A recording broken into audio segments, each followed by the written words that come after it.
I just want you to tell me why you do what you do. And I've just had a strong feeling of, it's important for me to do whatever I can to, there's a Jewish saying, tikkun ʌʻlāːm, to fix the world.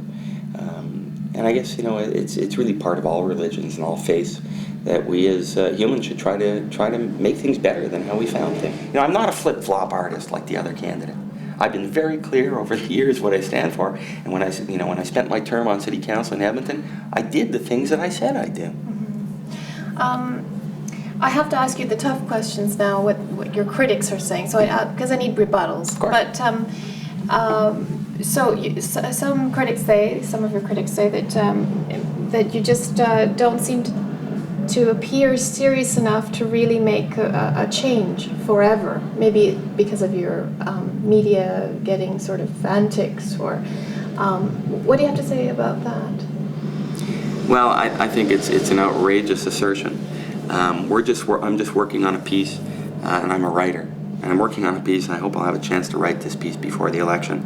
And we're calling it How the Media Stole Democracy. And it's based on the Dr. Seuss story, How the Grinch Stole Christmas. How can it be? How can the media possibly say that? I'll give you an example. We've been releasing platform planks on all the issues over the past month or so. We've put out about 20 planks on everything, thoughtful positions. We've done extensive research on women's issues, on children, on recreational user fees, on bicycling, on transportation, on the TTC, on homelessness, you name it, we've written about it. And when we hold a news conference, the media doesn't show up. They just don't show up. I mean, who cares about Gomberg's position on youth? Maybe is what they're thinking. Maybe that, they have some other agenda. I don't know. But the fact of the matter is, we have a choice, it seems to me, in terms of getting the word out about this campaign. We can do it in boring, talking heads news conferences and be invisible, or we can engage in some political theater and some humor and some creativity and some drama to make our point. And the way that the media works in Toronto and in Canada and in the West generally is, if it's interesting, the media may cover it. If it's not interesting, they probably won't. So, we're in a situation where we're damned if we do and damned if we don't. If we do these so-called antics, we're damned. If we don't do them, we're damned. So what do? I mean, it's very, very easy for a candidate to be invisible in an election. But I think by any measure, this is a credible campaign. We've raised $40,000 so far, and there's a lot of money that's starting to come in because people get the message that we're putting out. We've distributed over 400,000, we will have distributed over 400,000 leaflets, one-on-one, not with $1 million, but with people power. We have over 600 people who are involved in the campaign, in a grassroots campaign like this town hasn't seen in a long time. There are a whole bunch of different elections going on now, and this is the only campaign that's involving hundreds and hundreds of people who are passionate about their city. And we've put up a website and had over 550,000 hits.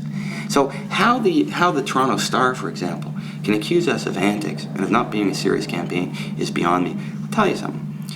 Most of the media over the past few days have started to give us some attention and have recognized what we're doing on the streets of Toronto. And it's pretty substantial, the work that we're doing. The Toronto Star hasn't mentioned my name in days. So I'm wondering if there's another agenda going on here. If I published the Toronto Star, I would have ecological stories on the front page every day. Toronto Star is published by some other people. They have their own agenda. They endorsed Mr. Lassman a few days ago. They're very keen about Mr. Lassman. Today in the newspaper, there was a whole article about how good the moose have been for the city. There was nothing about the election campaign that we're doing in this town. So I'm a tenant.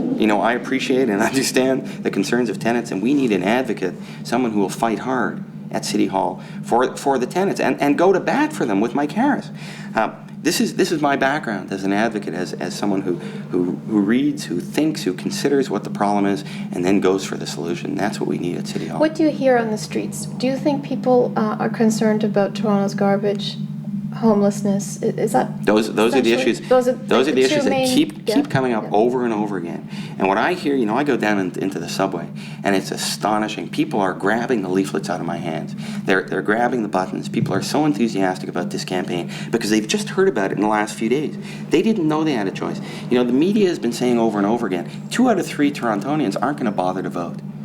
There's no election here. It's going to be a coronation. Don't worry about it. Don't even think about it. And just in the last week or so, people started to realize, wait a minute, there is a choice. Maybe I will vote. We've been over at the U of T, talking to people, to students, and typically they don't bother to vote. When we say, look, we're talking about tenants' rights, we're talking about improving transit, we're talking about bicycle paths, people are saying, really? Well, yeah, I can vote for that. Sure, I'll take the time.